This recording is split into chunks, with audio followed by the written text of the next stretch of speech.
नमस्ते बच्चों, कैसे हैं आप सब।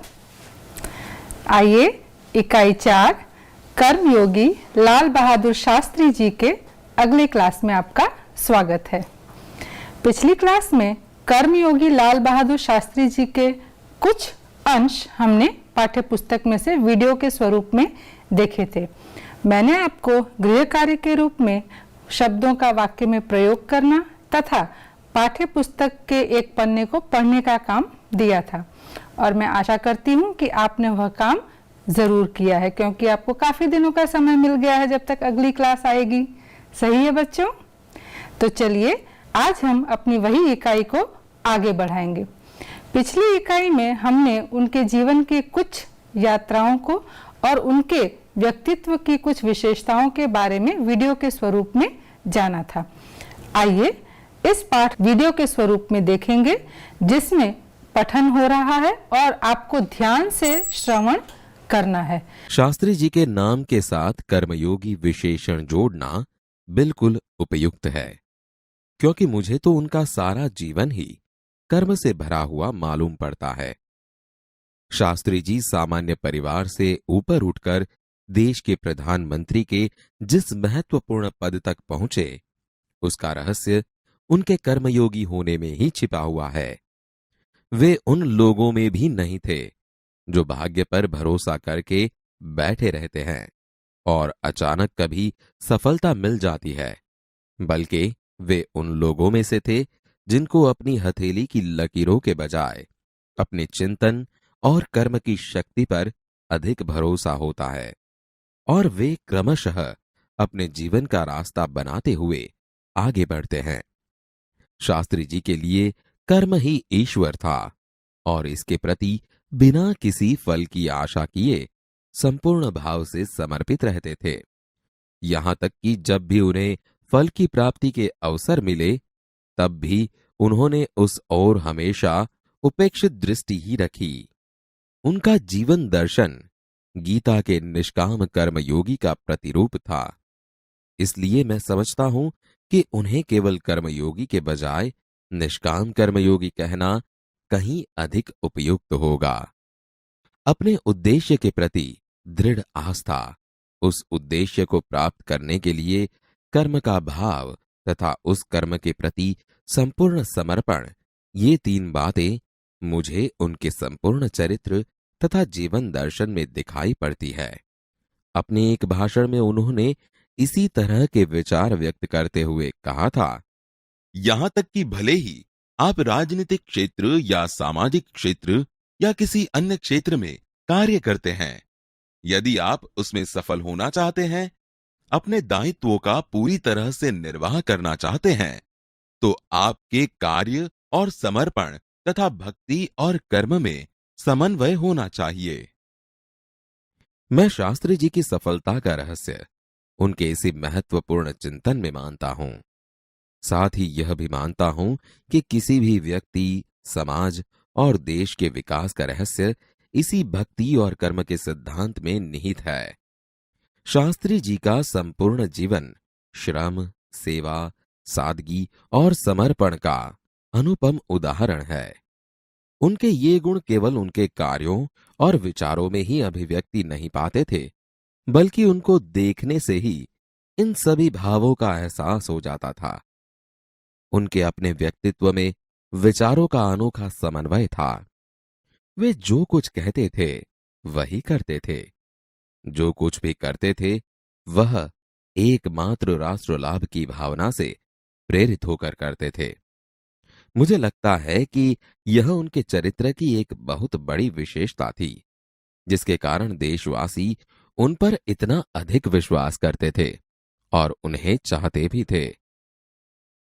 पंडित नेहरू की समृद्ध राजनीतिक विरासत को संभालना और उसे आगे ले जाने का काम कम कठिन नहीं था, लेकिन देश ने उस समय यह साफ साफ देखा कि उसे संभालने की ताकत शास्त्री जी में ही है और शास्त्री जी ने अपने निर्मल चरित्र और दृढ़ संकल्प शक्ति द्वारा देश की इस आकांक्षा को पूरा किया। शास्त्री जी की एक सबसे बड़ी विशेषता यह थी कि वे एक सामान्य परिवार में पैदा हुए थे सामान्य परिवार में ही उनकी परवरिश हुई और जब वे देश के प्रधानमंत्री जैसे महत्वपूर्ण पद पर पहुंचे तब भी वह सामान्य ही बने रहे। विनम्रता, सादगी और सरलता उनके व्यक्तित्व में एक विशिष्ट प्रकार का आकर्षण पैदा करते थे। इस दृष्टि से शास्त्री जी का व्यक्तित्व बापू के अधिक करीब था और कहना न होगा कि बापू से प्रभावित होकर ही सन 1921 में उन्होंने अपनी पढ़ाई छोड़ दी। शास्त्री जी पर भारतीय चिंतकों डॉक्टर भगवान दास तथा बापू का कुछ ऐसा प्रभाव रहा कि वह जीवन भर उन्हीं आदर्शों पर चलते रहे तथा औरों को इसके लिए प्रेरित करते रहे।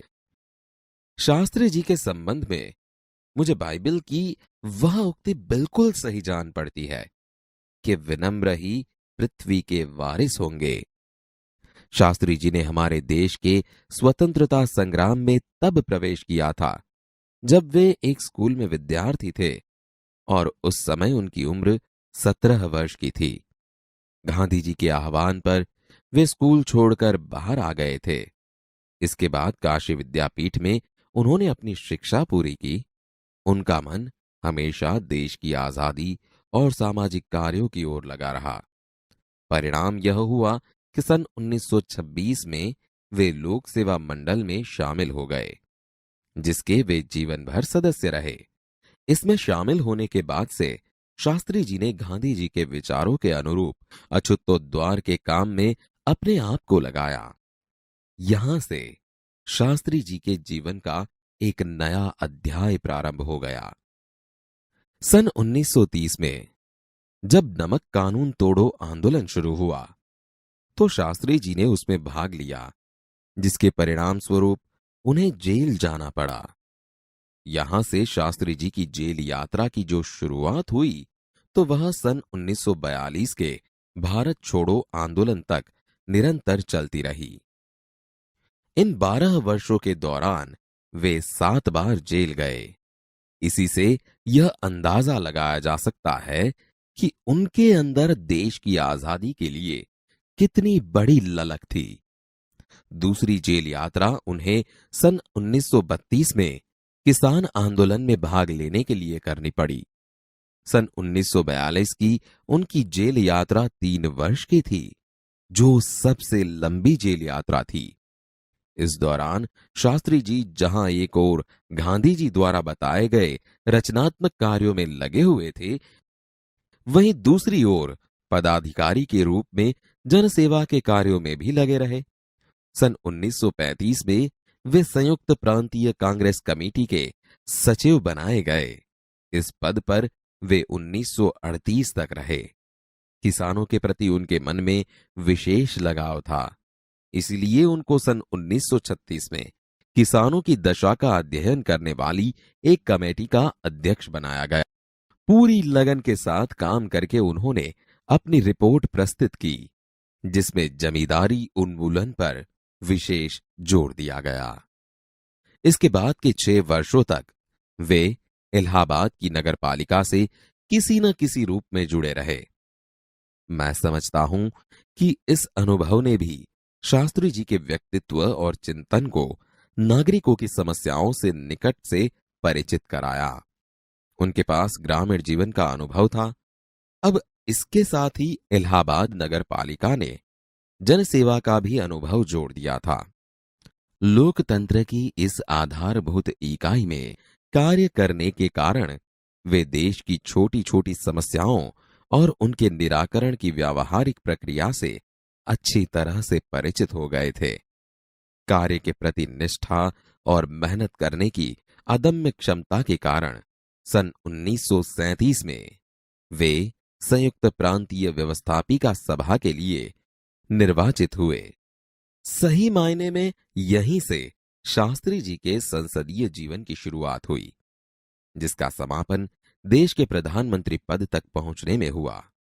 शास्त्री जी को भारतीय राजनीति की इतनी सही और गहरी पकड़ थी कि श्रीमती इंदिरा गांधी ने उन्हें अपना राजनीतिक गुरु मानते हुए कहा था कि उन्हीं के मार्गदर्शन में मेरा राजनीतिक जीवन शुरू हुआ। देश की आजादी के बाद उत्तर प्रदेश तथा केंद्र सरकार में शास्त्री जी भिन्न भिन्न पदों पर रहे। उत्तर प्रदेश में उन्हें गृह मंत्री बनाया गया। बाद में पंडित नेहरू के अनुरोध पर वे केंद्र में आ गए। केंद्र में उन्होंने रेल और परिवहन, संचार, वाणिज्य, उद्योग और गृह जैसे महत्वपूर्ण मंत्रालयों में मंत्री पद संभाला। इन पदों पर रहते हुए शास्त्री जी ने अपनी जिस प्रशासकीय दक्षता का प्रमाण दिया, वह हमारे देश के लिए एक उदाहरण है। अपने मंत्रालयों के कार्यों में उनका दृष्टिकोण अत्यंत व्यवहारिक तथा सभी प्रकार की औपचारिकताओं से परे होता था। वे अपने को कभी भी अपने पद के कारण ऊंचा नहीं मानते थे। उनकी बड़ी सीधी सी धारणा थी कि वे जनता के शासक नहीं बल्कि जनता के सेवक हैं। ऐसी भावना से कार्य करने के कारण उन्हें अपने मंत्रालय में तो लोकप्रियता मिली ही, साथ ही साथ सारे देश में भी लोकप्रियता मिली। इसी लोकप्रियता का परिणाम था कि पंडित नेहरू के निधन के बाद देश ने उन्हें प्रधानमंत्री के रूप में स्वीकार किया। देश के इस महत्वपूर्ण पद पर रहते हुए केवल 19 महीने के छोटे से समय में उन्होंने जितनी सफलताएं और लोकप्रियता प्राप्त की, वह एक उदाहरण है। शास्त्री जी के सामने अपना उद्देश्य बिल्कुल स्पष्ट था। उसमें किसी प्रकार का धुंधलापन या भटकाव नहीं था। वे हमारे देश के अत्यंत महत्वपूर्ण पदों पर रहे और इन पदों पर रहते हुए स्वाभाविक रूप से वे अधिकार संपन्न भी थे, लेकिन उन्होंने हमेशा आत्मसंयम से काम लिया तथा अधिकारों से अधिक कर्तव्यों को तरजीह दी। शायद इसीलिए शास्त्री जी इतने अधिक लोकप्रिय भी हो सके। उन्होंने अलीगढ़ मुस्लिम विश्वविद्यालय के दीक्षांत समारोह में 19 दिसंबर 1964 को छात्रों को संबोधित करते हुए कुछ इसी तरह के विचार व्यक्त किए थे। आपके भविष्य की मंजिल चाहे जो कुछ भी हो, आप में से प्रत्येक को यह सोचना चाहिए कि आप सबसे पहले देश के नागरिक हैं। यह आपको संविधान द्वारा प्रदत्त कुछ अधिकार देता है, लेकिन इससे कुछ कर्तव्यों का भी बोझ आता है, जिसे समझना चाहिए। हमारा देश प्रजातांत्रिक है, जो निजी स्वतंत्रता देता है, लेकिन इस स्वतंत्रता का उपयोग एक व्यवस्थित समाज के हित में स्वेच्छा से लगाए गए प्रतिबंधों के तहत होना चाहिए। अधिकार, कर्तव्य और आत्मसंयम के बारे में यह अत्यंत महत्वपूर्ण बात शास्त्री जी ने कही थी, जिसे आज याद रखने की जरूरत है। विद्यार्थी मित्रों, कैसा लगा आपको वीडियो? आइए हम देखते हैं कि इस पाठ में आपने क्या क्या समझा है। बच्चों, अगर आपने वीडियो बहुत ध्यान से देखा है तो आपने यह जरूर देखा होगा कि बहुत ही उम्र में लाल बहादुर शास्त्री जी ने अपनी स्कूल की पढ़ाई छोड़ दी थी। उन्होंने महात्मा गांधी जी के प्रभाव में आकर अपनी स्कूल की पढ़ाई कम आयु में छोड़ दी थी, क्योंकि वे महात्मा गांधी जी से इतने प्रभावित हुए थे कि यदि इतना सरल व्यक्ति पूरे देश की स्वतंत्रता के लिए इस तरह से लड़ रहा है तो हम क्यों नहीं कर सकते। और उन्होंने भी अपना योगदान देने के लिए अपनी स्कूल की पढ़ाई को छोड़ा था। उनके पूरे जीवन पर महात्मा गांधी जी की सरलता और उनकी जो सत्य और अहिंसा की विशेषताएं थी, उनका उनके ऊपर बहुत प्रभाव था। पाठ के वीडियो में हमने यह भी देखा कि स्वतंत्रता संग्राम के दौरान स्वतंत्रता के लिए लड़ते हुए वे कई बार जेल भी गए। 12 वर्षों के अपने पूरे संघर्ष में वे 7 बार जेल गए थे और एक बार तो 3 वर्ष के लिए लगातार वह जेल में रहे थे, जो उनकी सबसे लंबी जेल यात्रा थी। आज हम आज़ाद हैं और जब हम 1947 में आज़ाद हुए थे बच्चों, तब देश पूरी तरह से जुड़ा हुआ नहीं था। हम गुलामी में से निकले थे। देश टूटा था, बिखरा हुआ था और उसको जोड़ना था। पंडित जवाहरलाल नेहरू हमारे देश के पहले प्रधानमंत्री बने और उसके बाद देश की कमान लाल बहादुर शास्त्री जी के हाथ में आई थी। राजनीति में भी वे सक्रिय होकर हमारे देश की आज़ादी के बाद भी देश के उत्थान के लिए, देश को आगे बढ़ाने के लिए उन्होंने काफ़ी सारे काम किए हैं। जब देश आज़ाद हुआ उसके बाद देश को एक सर्वोच्च नेता की ज़रूरत थी, ऐसा नेता जो राजनीति में रहकर प्रजातंत्र के नियमों को साथ लेकर देश को आगे बढ़ाए, देश को भू जगत के पटल पर एक उच्च स्थान दिलाए। तो इसी तरह उन्होंने राजनीति से अपने आप को अलग न रखकर सांसद के स्वरूप में, राज्यपाल के स्वरूप में अपना योगदान दिया है तथा जवानों और किसानों दोनों के पक्ष में अपना मत रखकर दोनों को ही आगे बढ़ने के लिए प्रेरित किया है। लोक सेवा मंडल से जुड़ना, छात्रों को संबोधित करना और आज की जो युवा पीढ़ी जो उस वक्त थी उसको देश को आगे चलाने के लिए प्रेरित करना उनका मुख्य हेतु था। लाल बहादुर शास्त्री जी हमेशा ये कहते थे कि हमारा देश प्रजातंत्र है, लेकिन सिर्फ उसके जो आनंद है वही लेना हमारा कर्तव्य नहीं है, हमें अपने कर्तव्यों का भी निर्वहन करना चाहिए। अलीगढ़ मुस्लिम यूनिवर्सिटी में दीक्षांत समारोह में उन्होंने छात्रों को संबोधित किया था। आपने पाठ के अंत में यह जरूर श्रवण किया होगा वीडियो में। वह जो वाक्य हैं लाल बहादुर शास्त्री जी के, वह मुझे बहुत पसंद है बच्चों, क्योंकि हमारे सारे जीवन का सार उसमें आता है।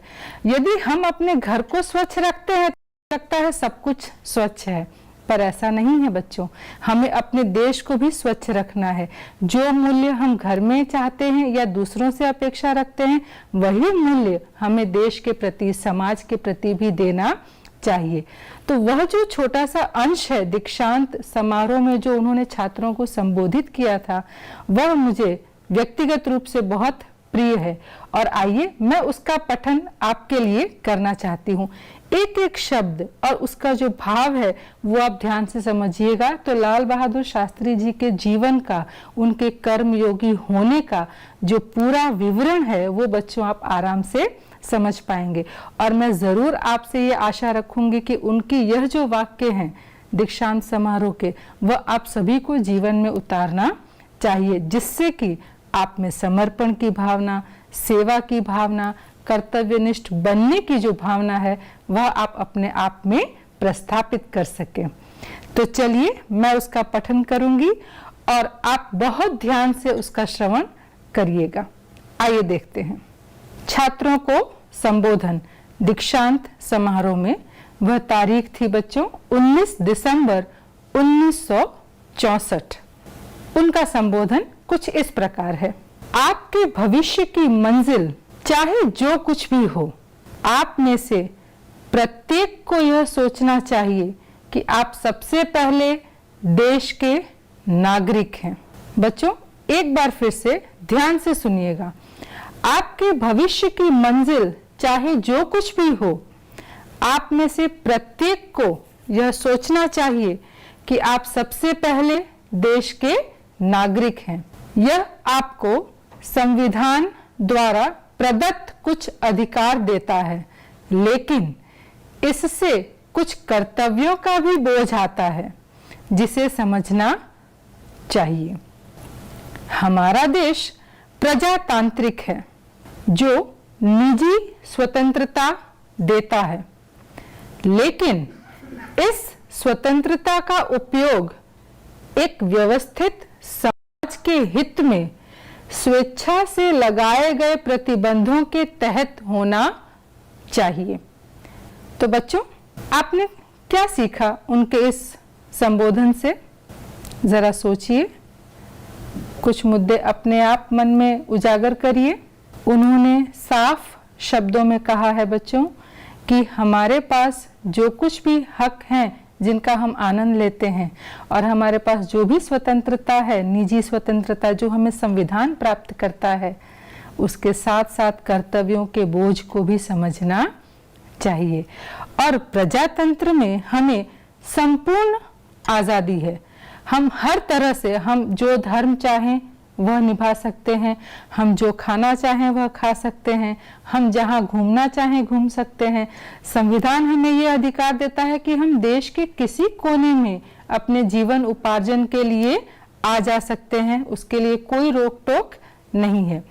हर तरह के हक हमें अपने संविधान से मिले हुए हैं और प्रत्येक प्रकार की स्वतंत्रता भी हमें मिली हुई है, लेकिन हमें स्वेच्छा से अपनी स्वतंत्रता पर प्रतिबंध लगाना चाहिए।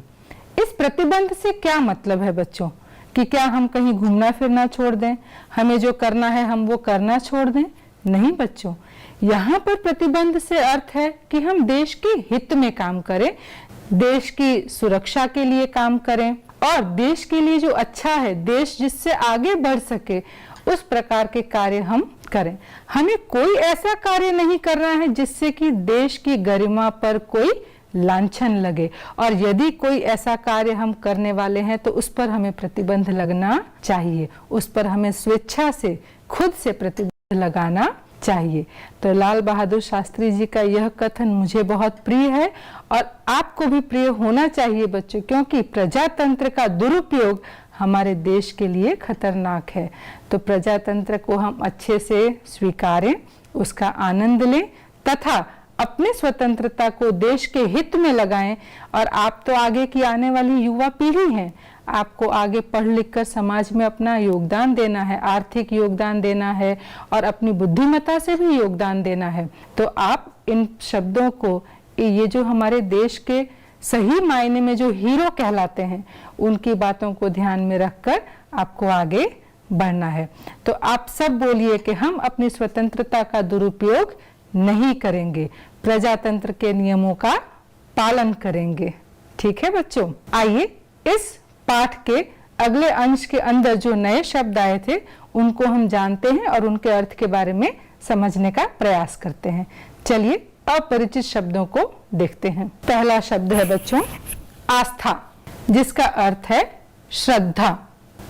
समर्पण, उसका अर्थ है अर्पण, समर्पित होना, किसी के प्रति अर्पित होना, अपने कार्य के प्रति समर्पित होना। तीसरा शब्द है बच्चों विरासत, विरासत का अर्थ है उत्तराधिकार। चौथा शब्द है प्रदत्त, प्रदत्त का अर्थ है दिया हुआ।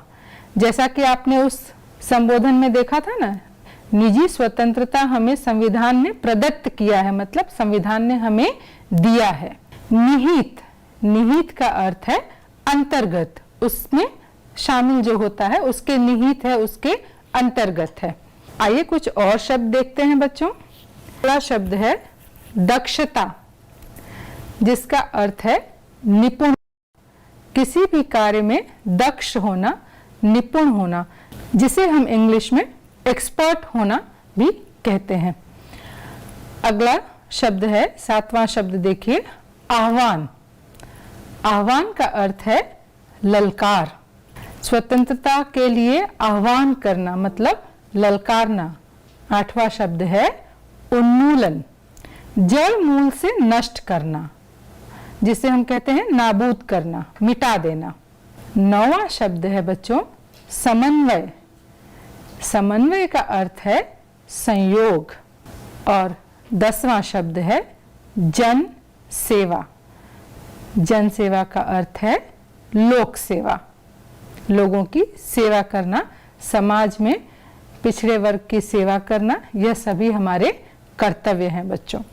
विद्यार्थी मित्रों, अभी हमने 10 अपरिचित शब्द देखे हैं। मेरा आप सबसे यह निवेदन है कि इस पाठ को आप घर पर 2 से 3 बार बार पढ़िएगा, ताकि शब्दों का उच्चारण और उनके अर्थ को समझने में सरलता रहेगी। इकाई 4 का सारांश मैंने आपको समझा दिया है। मैंने उनके संबोधन के कुछ महत्वपूर्ण वाक्य भी आपको बताए हैं।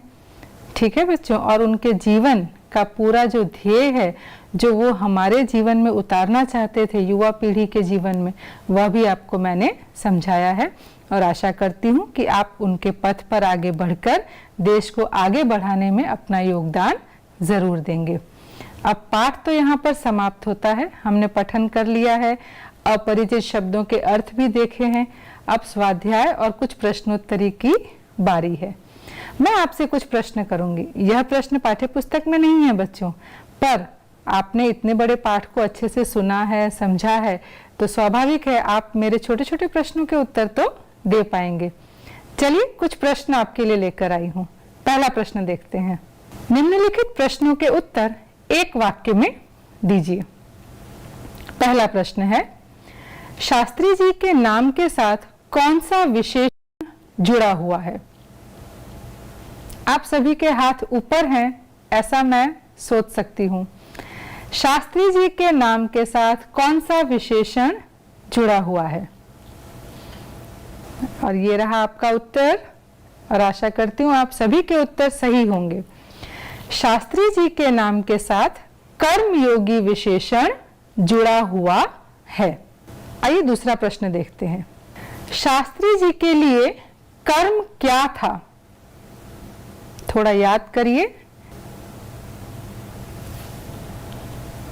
शास्त्री जी के लिए कर्म ही उनका ईश्वर था, वे कर्म को ही भगवान मानते थे।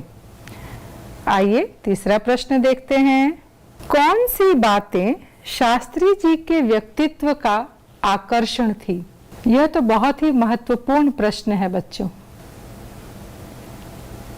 आप सही सोच रहे हैं। आइए पढ़ते हैं, मैंने क्या उत्तर लिखा है। विनम्रता, सादगी और सरलता उनके व्यक्तित्व में विशेष आकर्षण पैदा करते थे। यह तीन उनके मुख्य गुण थे। विद्यार्थी मित्रों, अब समय है आज के प्रश्न का। आज का प्रश्न आपके लिए ये रहा। लाल बहादुर शास्त्री जी स्वतंत्रता संग्राम के समय कितनी बार जेल गए थे? विकल्प 1 8, विकल्प 2 6, विकल्प 3 4, विकल्प 4 7। आप अपने उत्तर नीचे दिए गए टोल फ्री नंबर पर भेज सकते हैं। बच्चों, आज की कक्षा हम यहीं समाप्त करते हैं। पढ़ते रहिए, मुस्कुराते रहिए और अपना ध्यान रखिए।